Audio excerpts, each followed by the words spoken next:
ونستغفره ونؤمن به ونتوكل عليه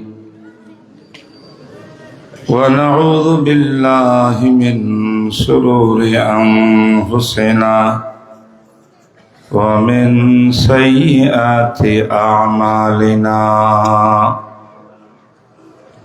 من يهده الله فلا مضل له ومن يضلل فلا هادي له ونشهد أن لا إله إلا الله وحده لا شريك له ونشهد أن محمدا عبده ورسوله صلى الله تعالى عليه وعلى آله وأصحابه وبارك وسلم تسليما كثيرا اللهم صل على محمد وعلى آل محمد كما صليت على إبراهيم وعلى آل إبراهيم إنك حميد مجيد জোরে পড়েন না আমার সঙ্গে اللهم بارك على محمد وعلى آل محمد كما باركت على إبراهيم وعلى آل إبراهيم إنك حميد مجيد সম্মানিত সভাপতি ঐতিহ্যবাহী জামিয়া কোরআনিয়া ইব্রাহিমিয়া ফয়জুল উলুম মনিগাঁও মাদ্রাসা পয়ালি মতলব দক্ষিণ চাঁদপুর ৭৬তম বার্ষিক ওয়াজ মাহফিল। সুবহানাল্লাহ। আল্লাহ পাক এই আজিমুস শান প্রাচীন এলেমের কোরআন হাদিসের এই বাগানকে আল্লাহ পাক জাহেরি তারাক্কি, বাতিনি তারাক্কি, রুহানি তারাক্কি দিয়া এই মার্কাজকে হেদায়েতের মার্কাজ বানিয়ে দেন। আমার পূর্বে আমাদের পিসা হুজুর উজানির মাওলানা আশিক ইলাহি আল্লাহর এই ওলি বয়ান করছেন। এই বলির বয়ানের পরে আর কোনো বয়ানের দরকার নেই। যদি ওনার কথাগুলো বুঝতে পারি, আমল করতে পারি, আল্লাহর ওলি হইতে আর সময় লাগবে না। সুবহানাল্লাহ বলেন না বন্ধুরা। হযরত মাওলানা নুরুল ইসলাম সাহেব, মুফতি নুরুল ইসলাম সাহেব, ওনার ভাই মুফতি আমার নামে নাম, এনারা আমাদের পাশের লোক ঢাকাতে। আমি অত্যন্ত বিজি, ব্যস্ত টাইম। হুজুর বলছেন দোস্ত মানুষ, তার অর্ডারে হুকুমে নির্দেশ পালন করার জন্য এতটুকু দূরে আপনাদের কাছে আসছি। আমার পরে অনেক বয়ানীরা বয়ান করবেন। আমি সংক্ষিপ্ত সময়ে ২-৪টি কথা আপনাদের সামনে রাখতে চাই। একটু মনোযোগ লাগবে, মনোযোগ দিবেননি? মনোযোগ। এই যে ফাঁকে ফাঁকে এই যে জায়গাগুলো, ওই পিছনে বীর, সামনে খালি, এটা সুন্নত তরিকায় বসে যান তো একটু মেহরবানি করে। মুহতারাম হাজরিন,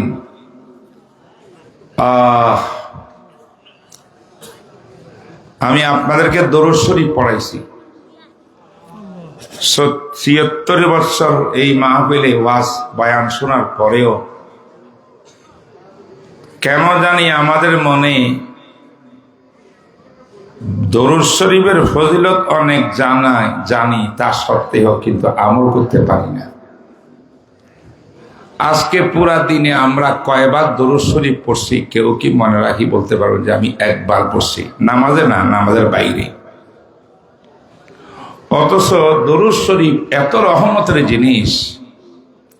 আল্লাহ পাক রব্বুল আলামিন কোরআনে কারীমের আয়াতে বলছেন, যেটা জুমার নামাজে আপনারা খুতবাতে শুনেন, ইন্নাল্লাহা ওয়া মালাইকাতাহু ইউসাল্লুনা আলান নবী ইয়া আইয়ুহাল্লাযীনা আমানু সাল্লু আলাইহি ওয়া সাল্লিমু তাসলিমা।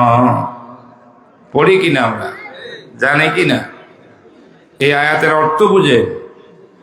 এই অর্থ হইল আল্লাহ পাক ঘোষণা দিলে, ইন্নাল্লাহা, নিঃসন্দেহে আল্লাহ নিজে, ওয়া মালাইকাতাহু, আকাশের সমস্ত ফেরেশতারা, এরা কি করেন? ইউসাল্লুনা আলান নবী, নবী মুহাম্মদুর রাসূলের উপরে দরুদ পাঠ করেন। আল্লাহর দরুদ আল্লাহর শান মতো, ফেরেশতার দরুদ ফেরেশতার শান মতো।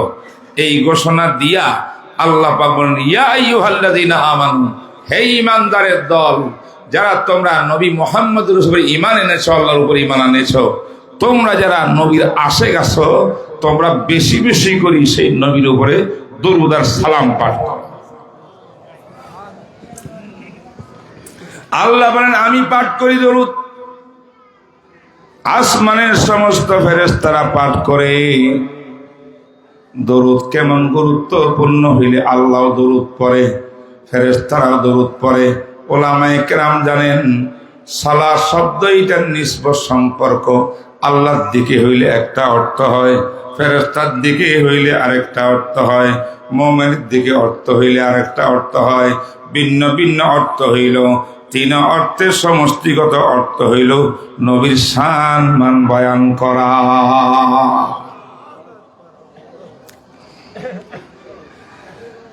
সাহাবায়ে কেরাম কোরআনের আয়াত শুনিয়া দৌড় দিয়ে আল্লাহর নবীর কাছে গেলেন। আল্লাহর হাবিবকে জিজ্ঞাসা করলেন, ওগো নবী আল্লাহ, আল্লাহ পাক এই আয়াতের মধ্যে আমাদেরকে আপনাকে সালাম দিতে বলেছেন। সালাম তো আমরা জানি, আগে শিক্ষা দিয়েছেন, কিন্তু সালাত শব্দ কি আপনার উপরে পাঠ করতে হবে এটা তো আমি জানি না। কিন্তু আল্লাহ পাকের ওয়ার্ডার, নির্দেশ পালন করা ওয়াজিব হয়ে গেছে। এখন নবীজি আপনি আমাদেরকে সালাত আলান নবী পাঠ করে আমাদেরকে একটু শিখাই দেন। আল্লাহর মাহবুব বলেন, হে আমার সাহাবারা, দরুদে ইব্রাহিমী পাঠ করো। নবী আলাইহিস সালাতু ওয়াস সালাম সাহাবায়ে কেরামকে দরুদে ইব্রাহিমী শিখাই দিলেন। ইব্রাহিমী বুঝেননি, নামাজে যে দরুদ পড়ি এটার নাম দরুদে ইব্রাহিমী পাঠ শিখাই দিলেন।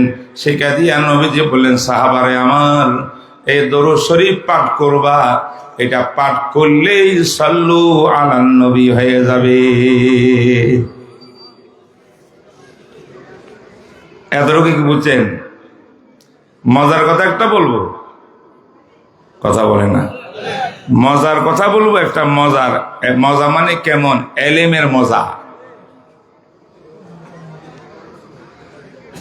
আসেননি আমার দিকে মোতাবাজ্য হয়ে? হযরতে আশরাফ আলী থানভী রহমতুল্লাহ আলাইহি, মুজাদ্দিদে মিল্লাত, আমার দাদা পীর, আমার কি দাদা পীর আশরাফ আলী থানভী, তিনি বলেছেন, এই পৃথিবীর মধ্যে কোন মুমিন একটা নেক আমল করিয়া গ্যারান্টি দিয়া নিশ্চয়তার সাথে বলতে পারবে না আমার নেক আমলটা আল্লাহ কবুল করছে, পারবেননি। এই প্রান্তিকানে এশার নামাজ পড়ছেন নি? আজকের এশার নামাজ কার কার আল্লাহ কবুল করছে নিশ্চিত? গ্যারান্টি? পারবেন না? আশা করতেছি আমরা, আল্লাহ পাকের থেকে আশা করতেছি ইনশাআল্লাহ। আমরা বুজুর্গানের দিন থেকে নামাজ শিখছি, নামাজের সুন্নত তরিকা শিখছি, দাঁড়াইবার সুন্নত, রুকুর সুন্নত, বসার সুন্নত শিখছি না? সুন্নত তরিকার নামাজ পড়লে হাদিসে আছে আল্লাহ পাক কবুল করবেন। সওয়াবও দিবেন। এই হাদিস অনুযায়ী আমরা নামাজ পড়ছি, আল্লাহর জাত থেকে আমরা পুরাপুরি আশা রাখি ইনশাআল্লাহ আজকে এশার নামাজ আল্লাহ কবুল করবেন। ঠিক কিনা? কি যদি কেউ বলেন আল্লাহর কসম, তালাকের কসম খাইয়া বলতে পারবো আল্লাহ আজকে এশার নামাজ আল্লাহ কবুল করতে পারবেন নি কেউ? এশার নামাজ না, কোন ইবাদত করিয়া পৃথিবীতে মুমিন এই শপথ করতে পারবে না, গ্যারান্টি নাই। কথা বলেন না কেন? আশাবাদী, পুরাপুরি আশাবাদী।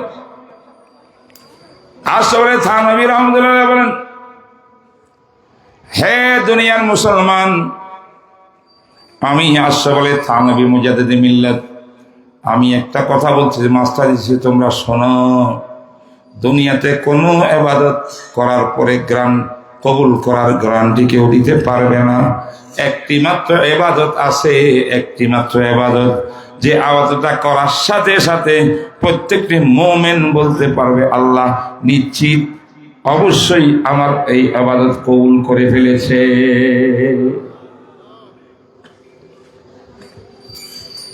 কটা ইবাদত?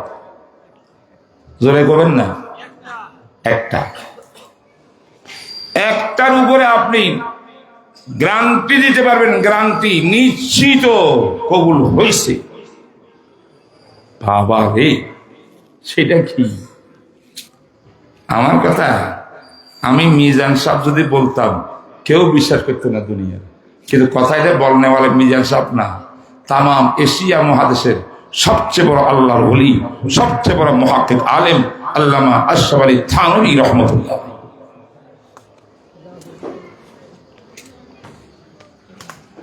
সেই ইবাদতের নাম থানভী সাহেব বলেন, তার নাম হলো দরুদ শরীফ। বলেন সুবহানাল্লাহ।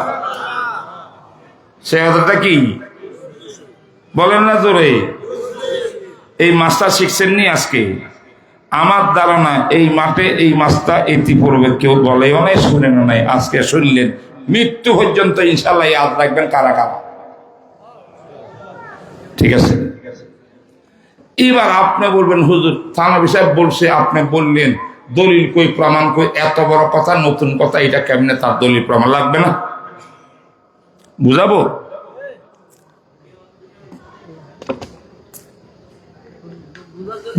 দেখেন আমার দিকে খেয়াল। এই আল্লাহওয়ালার জায়গা, এই জায়গাটা আল্লাহওয়ালাদের জায়গা। আমি এখানে দুনিয়ার প্রেক্ষাপট নিয়ে বড় বড় বয়ান করি, লিকসার দিয়া আমি নারায়ে তাকবীর দেওয়ার পক্ষে না, আমাদের দিলকে আবাদ করার পক্ষে। ঠিক না ঠিক?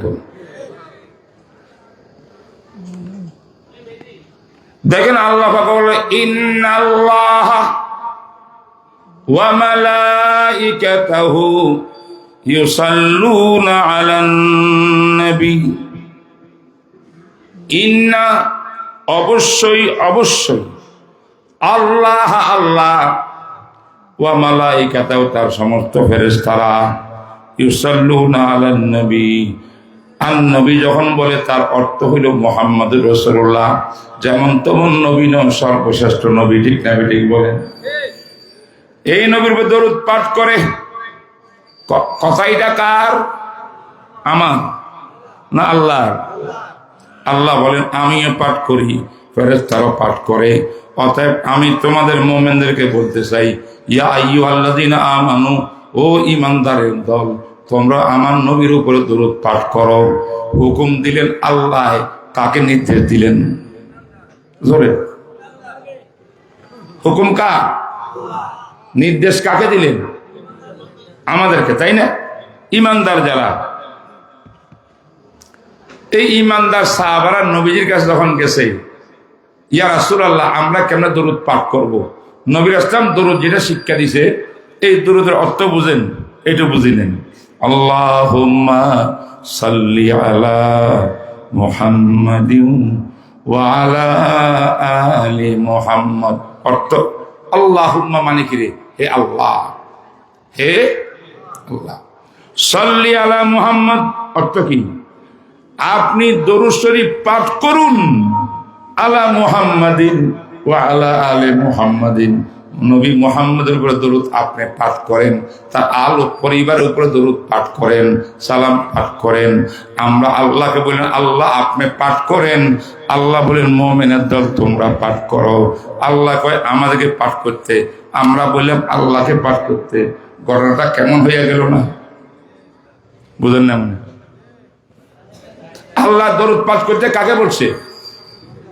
ইয়া আইয়ুহাল্লাযীনা আমানু মানে হে ঈমানদারের দল, সল্লু সল্লু মানে দরুদ পড়ো। হুকুম কার? আমরা কি করলাম? আল্লাহুম্মা সাল্লি আলা মুহাম্মদ। হে আল্লাহ আপনি আমাদের নবী মুহাম্মদ সাল্লাল্লাহু আলাইহি ওয়াসাল্লাম উপরে দরুদ পাঠ করেন। ঘটনাটা কেমন হইল? এই আয়াতার দরুদ যদি বুঝি নেন দেখবেন একটা হাস্যকর ঘটনা। আল্লাহ তোমরা পাঠ করো, আমরা বলি দরুদের মাধ্যমে আল্লাহ আপনি পাঠ করেন। ধাক্কাধাক্কি ঠেলাঠেলি চলতেছে, আল্লাহ তোমরা পাঠ করো, আমরা বলি আল্লাহ আপনি পাঠ করেন।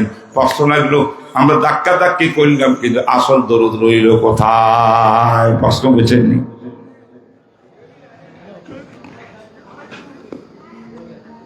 মুফাসসিরিন কেরাম বলেন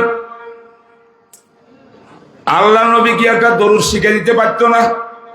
যে দরুদটা মুমিনের পক্ষ থেকে হইতো, আল্লাহ পাকের নির্দেশ পালন হইতো, এমন দরুদ কেন শিক্ষা দিলেন যে দরুদের মধ্যে আল্লাহুম্মা সাল্লি আলা মুহাম্মদ, আল্লাহ আপনি পাঠ করেন? এটা শিক্ষা দিল কেন? আসল কথা হইল আমাদের নবীজি জানেন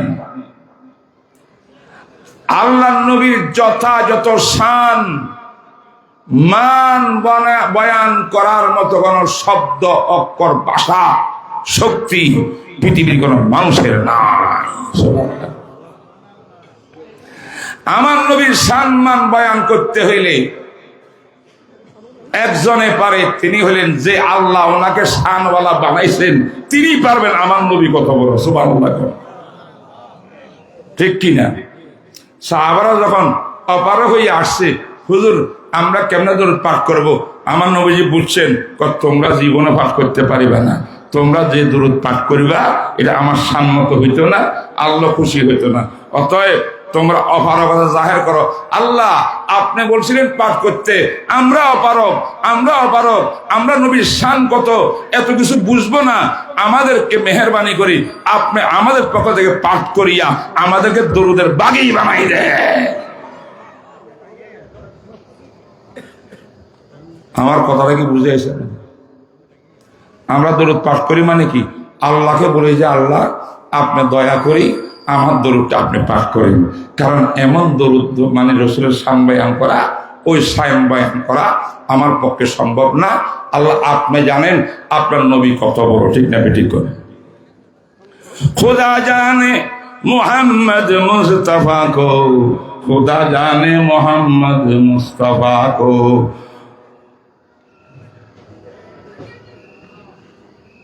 खुदा जाने मोहम्मद मुस्तफा को,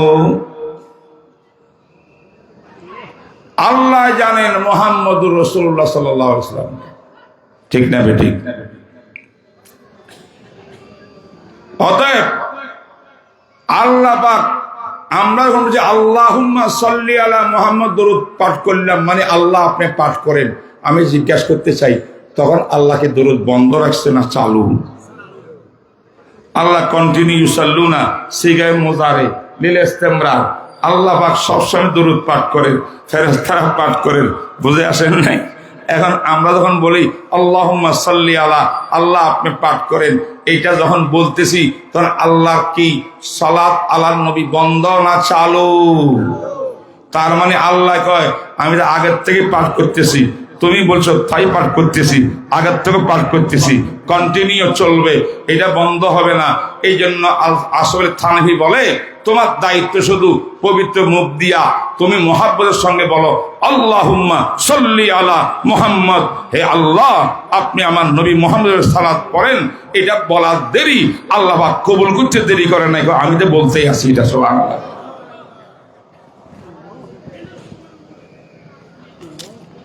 এই জন্য দুরূদ শরীফ পড়বেন না বেশি বেশি করি। কারা কারা ইনশাআল্লাহ? আমি একটা আয়াত তেলাওয়াত করব, এখনো করিনি। যদি সময় দেন অল্প সময়ে একটি আয়াত তেলাওয়াত করবেন। নবীর এক আশিকের শানে আল্লাহ পাক আয়াত নাযিল করছেন, বলে সুবহানাল্লাহ।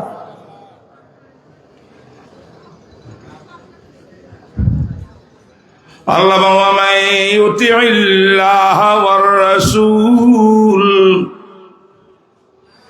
ফাউলাইকা মা'আল্লাযীনা আন'আমা আল্লাহু আলাইহিম মিনান নাবিয়্যিন ওয়াস-সিদ্দীকিন ওয়াশ-শুহাদা'i ওয়াস-সালিহিন ওয়া হাসুনা উলাইকা রাফীকা। সংক্ষিপ্ত আয়াতটা আল্লাহ পাক নাযিল করছেন। নবীর এক আশিক ছিল, আশিকের কাহিনী আছে। যেহেতু মাওলানা আশিক আলাইহিস সালাম বয়ান করে গেছেন, তা আশিকের কাহিনী আমি তাফসীর থেকে বয়ান করব।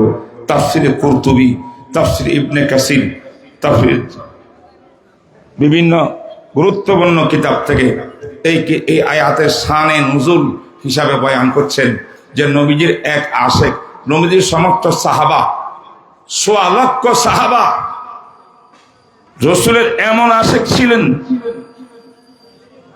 এই কথা শুনেন, এটা কথা বলে যাচ্ছি। প্রত্যেকজন সাহাবী নবীর এমন আশিক ছিল, প্রত্যেক সাহাবী তামান্না করতেন সাইদাপুরে, আল্লাহ আমার হায়াত আর কতদিন বাকি আছে আমি জানি না, আল্লাহ তুমি জানো। ঠিক কিনা? আমি আমার জীবনের সমস্ত হায়াত আমি কোরবান দিয়া দিলাম, আল্লাহ আমার নবীকে উপহার দিয়া দিলাম। আমার জীবনের অবশিষ্ট হায়াতের বিনিময় আমার নবীজির 1 সেকেন্ড হায়াত আপনি বৃদ্ধি করে দেন। সুবহানাল্লাহ করে বুঝেন না?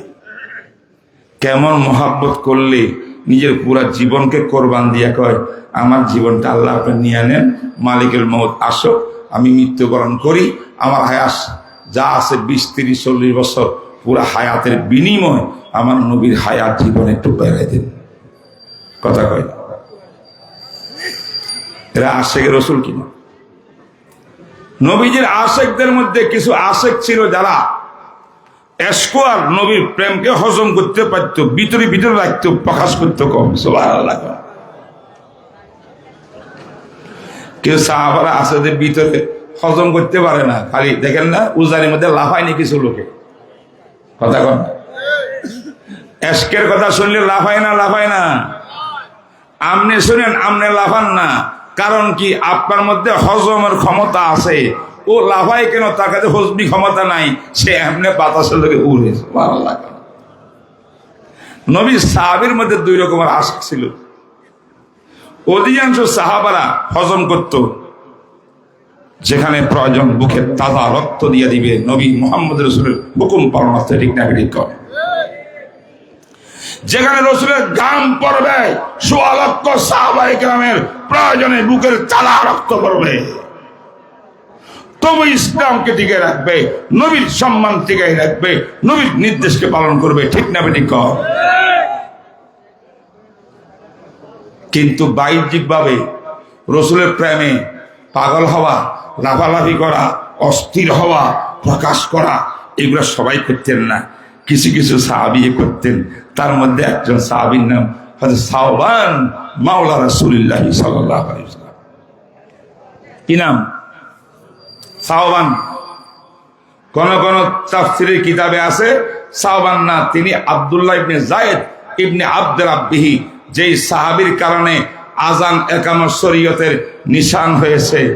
এই আজান ইকামত যার স্বপ্নের মাধ্যমে শরীয়তের বিধান হয়েছে নবীর নির্দেশে, সে সাহাবী হলো এই আয়াতের উদ্দেশ্য। যাই হোক, সাহাবী যিনি হোক না কেন, এই আশিক সাহাবীর কাহিনী কি শুনবেন? কারা কারা?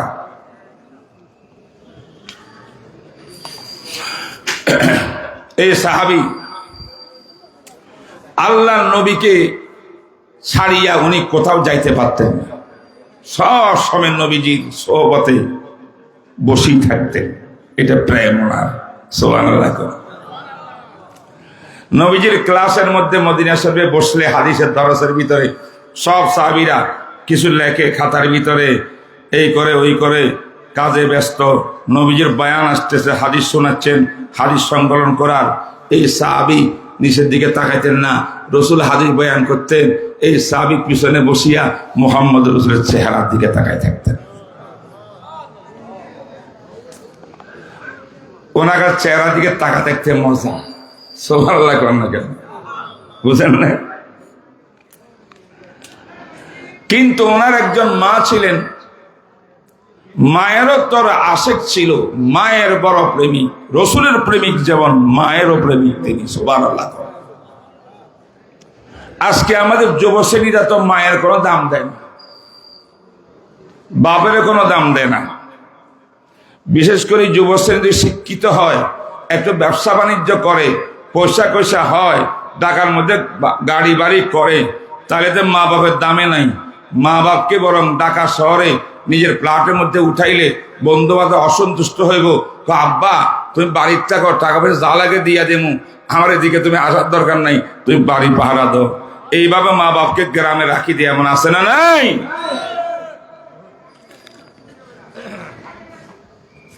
অথচ জান্নাত, অথচ আল্লাহ পাক বলেন আল্লাহর গোলামি করো, ওয়াবিল ওয়ালিদাইনি ইহসানা, আল্লাহর পরে তোমার ওয়ালিদাইন পিতা মাতার অনুগ্রহ করো।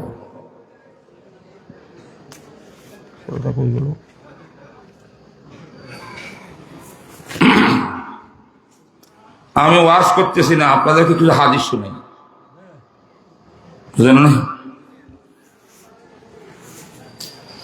এই সাহাবী মায়েরও আসে, সারাদিন ক্লাসের মধ্যে নবীর চেহারা থেকে বসে থাকতেন।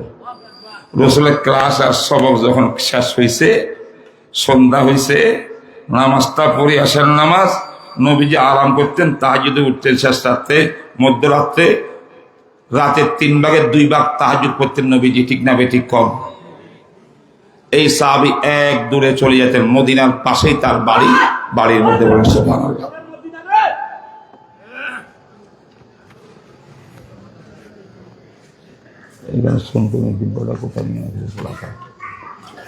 আচ্ছা, আমাকে তাও যেতেন, সময় নষ্ট করবো না, যেহেতু অনেক বক্তা আছে, তারা কথা বলবে। মায়ের কাছে গিয়া আম্মা জান ছেলেকে পাইয়া সারাদিন পাই নাই, এরপর খাওয়া দাওয়ার ব্যবস্থা, থাকার উচ্চ ব্যবস্থা, আরাম করার জন্য। কিন্তু মা যখন খাইতে দেন, এ আশেক সাহাবী খানা খাইতে পারে না, চোখের পানি টেপ টেপ করি পড়ে। মা জিজ্ঞাসা করেন, ও কলিজার সন্তান, খানা খাচ্ছ না কেন? খাবার না খাইতে না খাইতে তোমার শরীর অবস্থা বড় খারাপ, বিভিন্ন রোগে তোমাকে আক্রান্ত করবে, এইভাবে কাঙ্গাল হয়ে যাইতেছ 3 দিন, খানা একটু খাও। কান্দি কান্দি কয়, আম্মা জান খানা এই জন্য মুখে যায় না, আমার নবী তো মদিনা শরীফের মধ্যে শোয়া, আমি জানি না আমার নবীর খানা কপালে জুটলো কিনা।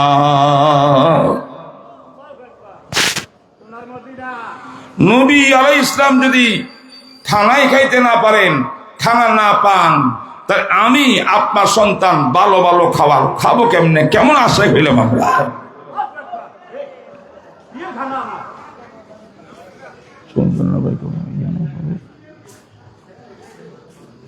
কথা আমার বুঝছেন? বাবা আচ্ছা অল্প স্বল্প খাইয়া ঘুমাও। ঘুমাতে যাইয়া ছটপট ছটপট করে ঘুম আসে না, যায় নামাজ বিছাইয়া এবার শুরু করে সেখানে তাহাজ্জুদের নামাজ পড়া, কোরআন শরীফ পড়া, জিকির করা, আর চোখের পানি ফেলা। বলে সুবহানাল্লাহ। রাতের অর্ধেকের বেশি চলে যায় তো চোখের পানি ফেলতে ফেলতে, জিকির আজকার করতে করতে, তাহাজ্জুদ পড়তে পড়তে, খানাও নাই, কিছু বাঁচার মতো খাবার। আল্লাহু আকবার, আল্লাহু আকবার। এমন একটা অবস্থার মধ্যে একদিন আল্লাহ নবী দেখলেন ওনার ক্লাসের মধ্যে ওই কর্নারে একজন সাহাবী, চিনা যায় না, চিনা যায় না। আল্লাহ নবী বললেন, এটা কেডা রে? এটা কি সাওবান নাকি রে? সাওবানের মতো তো লাগে। সাওবান দাঁড়াই গেছেন, সঙ্গে সঙ্গে কই লাব্বাইকা ইয়া রাসূলুল্লাহ ওয়া সাদাই, আল্লাহ নবী আপনি ঠিকই আন্দাজ করছেন, আমি সাওবান।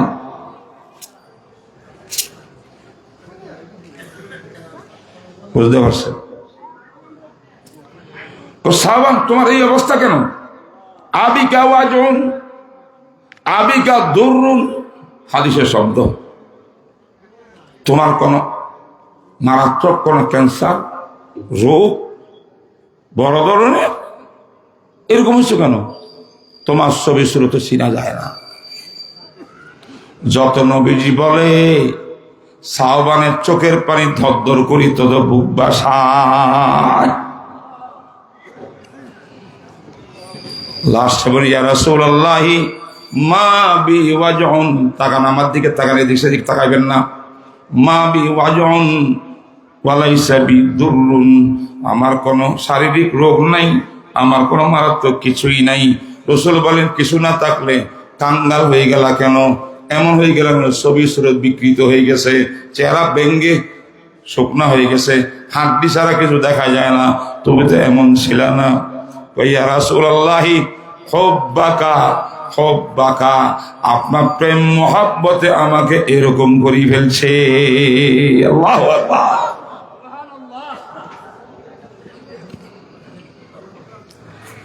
আল্লাহ নবী সাহাবীর থেকে শুনলেন, জানলেন। আল্লাহ নবীর থেকে দূরে চলে গেলে নবীজির কি অবস্থায় যাচ্ছে, এটা টেনশনে ঘুম হয় না, খানা দানা খায় না, না খাইলে ঘুম, না খাইলে এই অবস্থা তো হবেই হবে। কত হুজুর আম্মা জানের জন্য ঘরে যাই, মার জিয়ারত করার জন্য ঘরে যাই, মার খাওয়ার জন্য ঘরে যাই, আমি খানা দানা খাইতে পারি না। সকাল হইয়া গেলে আমি যখন বুঝি আমার নবী এখন বসিয়া সাহাবায়ে কেরামের সঙ্গে হাদিস শোনাবেন, এক সেকেন্ড লেট করি না, এক দৌড়ে আসি, আপনার দর্শের মধ্যে ক্লাসের মধ্যে বসি। কিন্তু আমি এদিক সেদিক তাকাই না, আপনার চেহারার দিকে তাকাই থাকি। আপনার চেহারা আনোয়ারের দিকে তাকাইলে আমার ক্ষুধা সম্পূর্ণ নিবারণ হইয়া যায়। চাঁদ সে তসবিহ দেনা क्या बड़ा इंसाफ है, चांद में है झाइया हजरत का चेहरा साफ है। भाई रामा नबी अस्सलाम বললেন সাওবান পেরেশানির কারণ নাই। এই উলামায়ে কেরাম কথা শুনেন, নবীজি বললেন আমার আল্লাহ ওহীর মাধ্যমে আমাকে বলেছেন আল মারউ মা মান আহাব্বা, প্রত্যেক ব্যক্তির হাসর নসর জীবন হবে যাকে মোহাব্বত করে তার সাথে। তাইলে তোমার এই মোহাব্বত ভালোবাসায় কামিয়াব তুমি তো আমার সঙ্গে তোমার হাসর নসর হবে, এটা অর্থ হইল না। সুবহানাল্লাহ কর না, সুবহানাল্লাহ কর। আল্লাহর নবীর সঙ্গে হাসর নসর হোক, কারা কারা চাই? আল্লাহ তুমি আমাদের মোহাব্বত দে মুঝে ইশকে মোহাম্মদ और मोहम्मद यूं मिगिन, दे मुझे इश्के मोहम्मद और मोहम्मद यूं मिगिन, हो मोहम्मद ही मोहम्मद विरद मेरा रात दिन। এবার সাহাবী বলেন ইয়া রাসূলুল্লাহ দুনিয়ার মধ্যে আপনার থেকে দূরে সরে গেলে আবার সকালবেলায় আসিয়া আপনাকে পাইলে তো আমার সব দুঃখ শেষ। এইটা আমার বড় প্রবলেম না, আমি আরেকটা বড় টেনশনে আছি। এই আমার বাইরে মনে রাখবেন, আসেননি আমার সাথে? সবার তাওয়াজ্জু আসেনি আমার লগে? বলেন আসেন আমার সাথে? কথা বলেন। সাহাবী ইয়া রাসূলুল্লাহ দুনিয়ার ভিতরে কখন দেখলাম না, এটা বড় প্রবলেম না। না দেখলে যত পেরেশানি দুঃখ কষ্ট হোক না কেন, দেখা মাত্র দুঃখ কষ্ট শেষ হইয়া যায়। কিন্তু রাসূল আমি আর একটা পেরেশানির মধ্যে আছি, সে পেরেশানি হলো মাউতুকা ওয়া মাউতি। আল্লাহু আকবার। মাউতুকা মানে হুজুর আপনিও মৃত্যুবরণ করবেন। আপনি মানুষ, যদি ওহীওয়ালা মানুষ, আমাদের মতো মানুষ না। আপনারও মৃত্যু আছে, আমারও মৃত্যু আছে। আমরা মরবো, আপনিও মৃত্যুবরণ করবেন, এই দুনিয়াতে চিরস্থায়ী কেউ থাকবে না, দুনিয়াতে বিদায় নিব, ঠিক না বেঠিক কম? তো এখানে সমস্যা কি?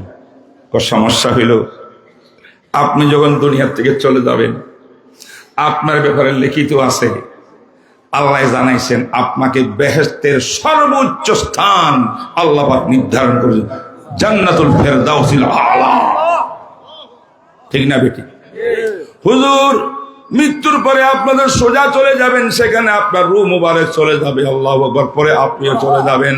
আমি একজন সাধারণ সাহাবী, আমল কালাম খুব বেশি আমার কাছে নাই, আমি যদি মৃত্যুবরণ করি, আল্লাহ যদি মেহেরবানি করে আমাকে জান্নাত দেন, দিতেও পারেন। আমি যদি জান্নাতে যাই, আমার বেহেশতটা হলো নরমাল বেহেশত, নরমাল বেহেশত, আপনার বেহেশত সর্বোচ্চ বেহেশত। আমরা শুনছি এক বেহেশত আরেক বেহেশত থেকে দূরত্ব এতটুকু, জমিনের মধ্যে দাঁড়াইয়া আকাশের নক্ষত্র তাকাইলে যত দূর, এই জান্নাতের একটা তবকা আরেকটা তবকা থেকে তত দূরত্ব।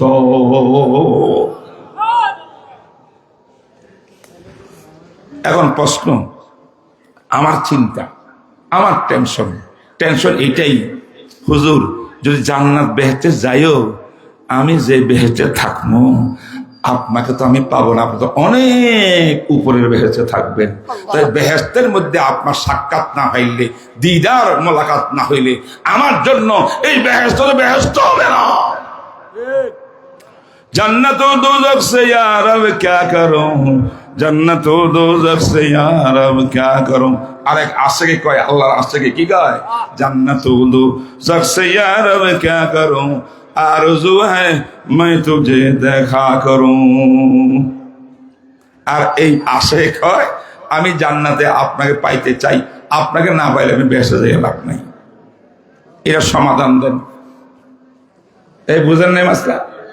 অর্থাৎ এই সাহাবী প্রশ্ন করল, ইয়া নবী আল্লাহ, ইয়া রাসূল আল্লাহ, আপনার মুমিন উম্মত, অনেক মুমিন উম্মত বিনা হিসাবে জান্নাতে যাবে, অনেক মুমিন সুপারিশের মাধ্যমে জান্নাতে যাবে, অনেক মুমিন জাহান্নামে যাইয়া নিজের গুনাহ খাতার জন্য আগুনে জ্বলে পড়ে আযাব শাস্তি ভোগ করিয়া অবশেষে জান্নাতে যাবেই যাবে, এটা নিশ্চিত, এটা সমস্যা নাই। কিন্তু আপনি যে জান্নাতে থাকবেন, এই জান্নাত মনে আমি পাবো না, আমরা কেউ পাবো না। আপনাকে বেহেশতের মধ্যে না দেখলে এই জান্নাত আমার খুশি আর আনন্দের জান্নাত কেমনে হয়? আমি জানতে চাই বেহেশতে আপনাকে দেখবো কিনা। সুবহানাল্লাহ। এই মাসটা কে কে জানতেছেন? আপনারা জানতে চান না? জানেন? আপনারা জানেন? কে কে জানতে চান? আজকের এটা লেসন, এটা ক্লাস। এই প্রশ্ন করার পরে আল্লাহ রসুল হাদিসের মধ্যে আছে, ফাসাকাতান নবী সাল্লাল্লাহু আলাইহি ওয়াসাল্লাম সাআতান, নবী চুপ হইয়া গেলেন। কি হয়ে গেল? উত্তর নাই। সুবহানাল্লাহ। কেন নাই উত্তর বলেন না? কারণ আমার নবী গায়েব জানে না। গায়েবের মালিক কে? নবী যদি গায়েব জানতো, এই প্রশ্নের উত্তর নবী নিজে নিজে জানতো, ঠিক না ঠিক বলেন? আল্লাহ পাক জানাইলে জানে, যা জানাইছেন তা নবী জানেন। এটা হলো আম্বাউল গায়েব, এটা ইলমে গায়েব নয়। এই প্রশ্নের উত্তর ওই পর্যন্ত আমার আল্লাহ আমার নবীকে জানেন নাই, তাহলে নবী কেমনে সাহাবীর উত্তর দিবে? আল্লাহু আকবার। আশেক সাহাবীর প্রশ্নের মধ্যে আমার নবী চুপ হয়ে গেলেন, জবাব নাই। আল্লাহ কয়, জিবরাইল আমার নবীর এক আশেক মদিনা মুনাওয়ারায় নবীর দরবারে প্রশ্ন করি আমার নবীকে বিব্রত বোধ করি ফেলছে। আমার নবীর জবাব নাই, জবাব আসতেছে না। আমার নবীকে তো আমি সেই জবাব জানাই নাই। তুমি কোরআন শরীফের আয়াতটা নিয়ে যাও, এই আয়াতটা তুমি নিয়া আমার নবীর উপরে নাজিল করো। এই আয়াতটা পড়ি আমার নবী সাহাবীকে শোনাইয়া ওই সাহাবীর প্রশ্নের জবাব দিয়া দিবে। আল্লাহু আকবার। সে আয়াতটা কি? ومن يطع الله والرسول فأولئك مع الذين أنعم الله عليهم من النبيين والصديقين والشهداء والصالحين وحسن أولئك رفيقا الله أكبر এগুলো জবাব এটা কি কে শুনবেন নি জবাব বুঝবেন আল্লাহ বলেন নবীজি আপনার সামনে আপনার আশেক বসা প্রশ্ন করেছে জান্নাতে আপনাকে দেখবে কিনা মুমিনের দল আমি উত্তর দিছি আমি আল্লাহ আমি আলেমুল গায়ব উত্তরটা হইল দুইটা মাত্র কন্ডিশন দুইটা মাত্র শর্ত বলেন বলেন বলেন কটা শর্ত কটা আরো জোরে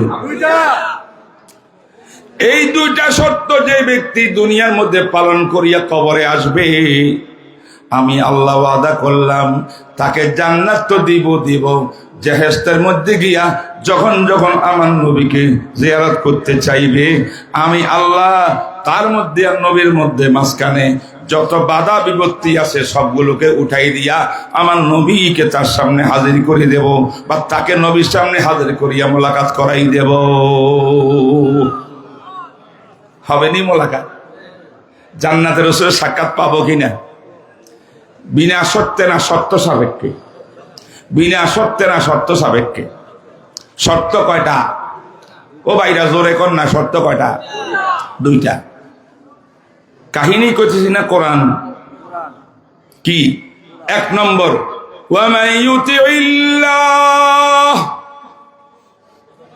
পৃথিবীর বুকে দুনিয়ার জীবনে যেই পুরুষ নারী মোমেন মোমেনা আল্লাহ পাকের সকল বিধিবিধান পালন করিয়া থাকবে আল্লাহর হুকুম পালন করবে যারা আল্লাহর হুকুম কি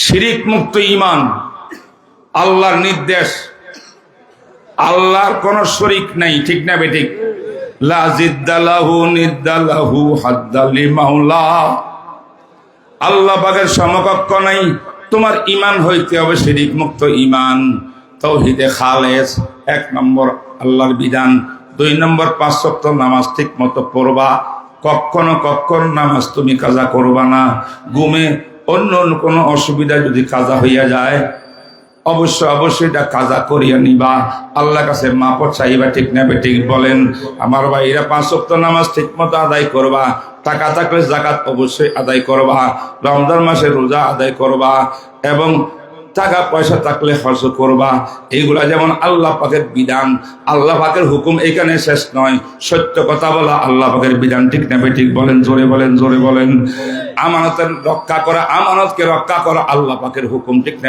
ঠিক বলেন হালাল ইনকাম করা হারাম থেকে বাঁচা আল্লাহ পাকের নির্দেশ কি নির্দেশ না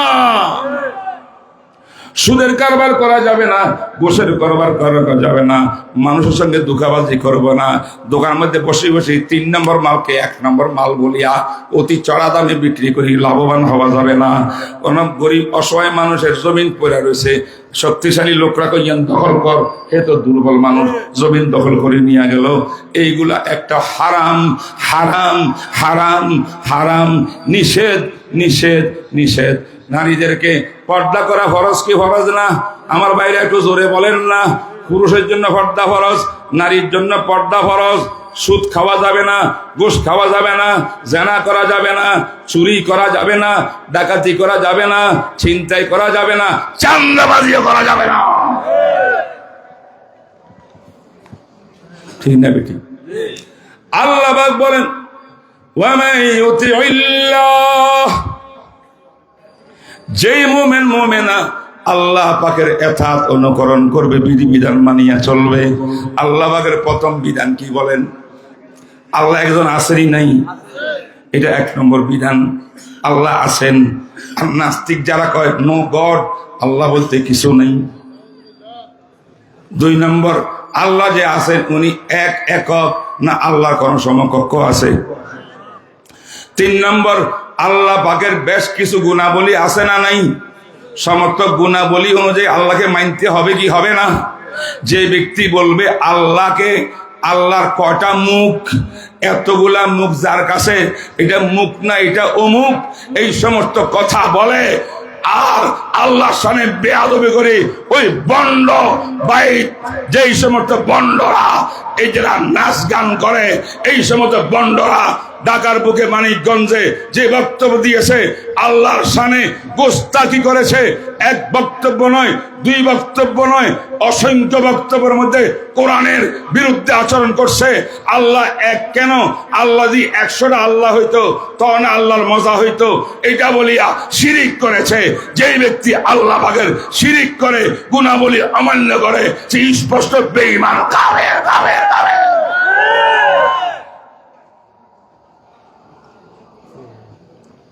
মুসলমান কাফের হইলে তার নাম কি হুজুর? মুরতাদ। আমার দেশে কাফের আছে না নাই? হিন্দুরা কাফের কিনা? ইহুদিরা কাফের কিনা? খ্রিস্টান কাফের কিনা? বৌদ্ধ কাফের কিনা? মারামারি আছে নাই? কাফের কাফের থাক, আল্লাহর কাছে জবাব দিবি। আমরা মুসলমান, ইসলাম পালন করব, প্রবলেম নাই।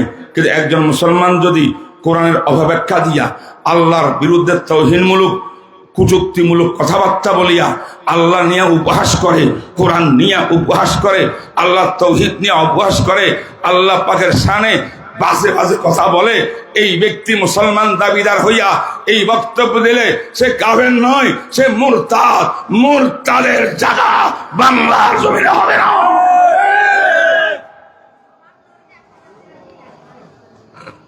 যারা এই মুরতাদের পক্ষে নিছে এরা কারা? কথা কয় না? হ্যাঁ,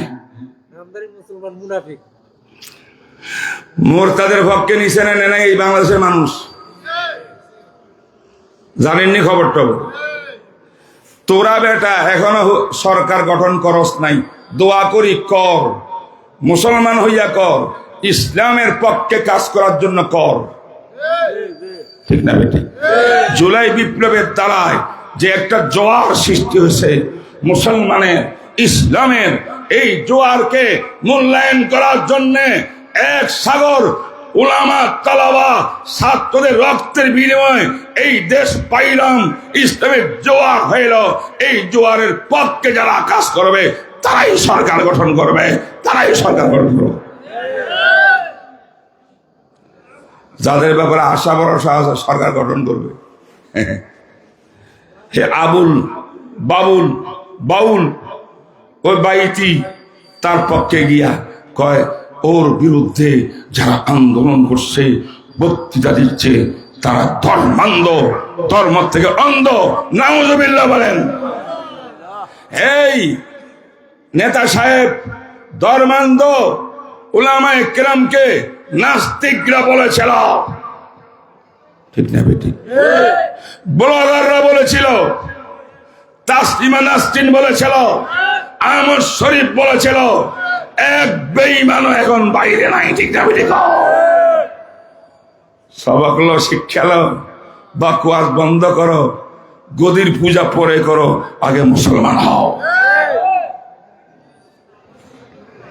একমত কিনা আপনারা? আল্লাহ পাক কয়টা শর্তে জান্নাতে নবী দেখাবেন? 2 শর্ত। এক শর্ত হলো আল্লাহকে আল্লাহর মতো করেই মানতে হবে, আল্লাহর যথাযথ মর্যাদা সম্মান বিশ্বাস করতে হবে, ঠিক কিনা? আল্লাহ সকল বিধান মানতে হবে, ঠিক কিনা? এক শর্ত, আমি লম্বা করব না। 2 নম্বর, ওয়ার রাসূলা মুহাম্মদুর রাসূলুল্লাহ সাল্লাল্লাহু আলাইহি ওয়াসাল্লাম ওহী প্রাপ্ত হইয়া সাফা পাহাড়ে যে দাওয়াত দিয়েছিলেন, ইয়া আইয়ুহান নাস কুলু লা ইলাহা ইল্লাল্লাহু তুফলিহুন, এই তাওহীদের আওয়াজ সাফা পাহাড়ে দিয়েছিলেন। সেই আওয়াজ মক্কা থেকে মদিনায় গেছে, মদিনার থেকে সিরিয়াতে গেছে, সিরিয়ার থেকে ইয়ামানে গেছে, তামাম বিশ্বের আরব আজমে এই কালমার আওয়াজ পৌঁছেছে। এই কালমার আওয়াজ পৌঁছতে পৌঁছতে তারা বিশ্বের ভিতরে উজানির মাঠে কালমার আওয়াজ এসেছে, ঠিক না বেরিকন? সেই নবীজির সুন্নত, তরিকা, পদ্ধতি, শিক্ষা এইগুলো পূর্ণাঙ্গ সুন্নত তরিকা মানতে হবে, আল্লাহর বিধানও মানতে হবে, নবীর তরিকাও মানতে হবে, নবীর প্রতি শ্রদ্ধা মহব্বত থাকতে হবে। এই দুইটা শর্ত যে মুমিন মুমিনাত থাকবে, আল্লাহ পাক বলেন তোমাদেরকে বেহেশতের মধ্যে শুধু নবীজি না, আল্লাহ পাকের 4টে বিএপি দল বেহেশতে থাকবে। 1 নম্বর বিএপি দল, নাম তার নবী রাসূলগণ। 2 নম্বর বিএপি দল, নাম তার সিদ্দিকগণ, সত্যবাদীগণ। 3 নম্বর বিএপি দল শহীদগণ, যারা কাফের বেঈমানের সঙ্গে লড়াই করতে করতে বুকে তাজা রক্ত দিয়া শাহাদাত বরণ করেছেন, আমির হামজার মতো এরকম শহীদগণ। 4 নম্বরে আল্লাহর ওলি সালেহিনগণ, ওলি আউলিয়া, গাউস, কুতুব, আব্দুল কাদের জিলানী, মঈনুদ্দিন চিশতি, এনারা। এই 4 দল আল্লাহ পাক বিএপি জামাত। আমার আল্লাহ বলেন 2টা শর্ত পালন করবা, নবীকে দেখবা, সিদ্দিককে দেখবা, শহীদকে দেখবা, আল্লাহ ওয়ালাকে দেখবা। এদের সঙ্গে তোমার জান্নাতের ভিতরে উঠা বসা হবে। সুবহানাল্লাহ। এই হলো আয়াতের মর্ম। বুঝছেন না বুঝেন নাই? এই সাহাবীর প্রশ্নের উত্তর পাইছে কিনা? সাহাবী বলছিলেন যে আমি নবীর আশিক, আপনার না দেখে থাকতে পারি না, আবার ঘরে যাই, আপনার টেনশন খাইতে পারি না, ঘুমাইতে পারি না। আল্লাহ পাক বলেন কথা সব ঠিক আছে, যদি তোমার আমার বিধান সবকিছু মানিয়া চলো। সাহাবারা তো অবশ্যই মানিয়া চলেন, ঠিক না বেঠিক? আমার নবীর সুন্নত, যে সাহাবী এমন আশেক হবে, তিনি কি নবীর কোনো সুন্নত বাদ দিবে? সব সুন্নত আমল করবে। তাইলে আমার নবীর সুন্নত আমল করলো, আল্লাহর বিধানে আমল করলো, এই 2টা গুণ রাখো। এবার আমি আল্লাহ তোমাকে জান্নাতের ভিতরে বন্ধুদের সঙ্গে সাক্ষাৎ করাবো, আম্বিয়া কেরামের সঙ্গে, সিদ্দিকগণের সঙ্গে, শহীদগণের সঙ্গে, আল্লাহ ওলিদের সঙ্গে। কারা কারা বিয়ে ভিতরে থাকবেন ইনশাআল্লাহ? আল্লাহ তুমি কবুল করো, আল্লাহ তুমি কবুল করো। শর্ত কয়টা? কি কি মানতে হবে? আল্লাহর বিধিবিধান, নবীর তরিকা। আল্লাহ পাক এই এদারাকে কবুল করেন, এই মাদ্রাসাকে কবুল করেন। অনেক বড় বড় উলামায়ে কেরাম আছেন, তারা বয়ান করবেন। আখেরি মোনাজাত দিয়া, আজকে 2য় দিন, শেষ দিন, আখেরি মোনাজাত দিয়া, চোখের পানি দিয়া, বুক বাসায়া, গুনাহ মাফ করে আমরা ঘরে ফিরবো ইনশাআল্লাহ। রাজি আছেন তো ইনশাআল্লাহ? ওয়া মা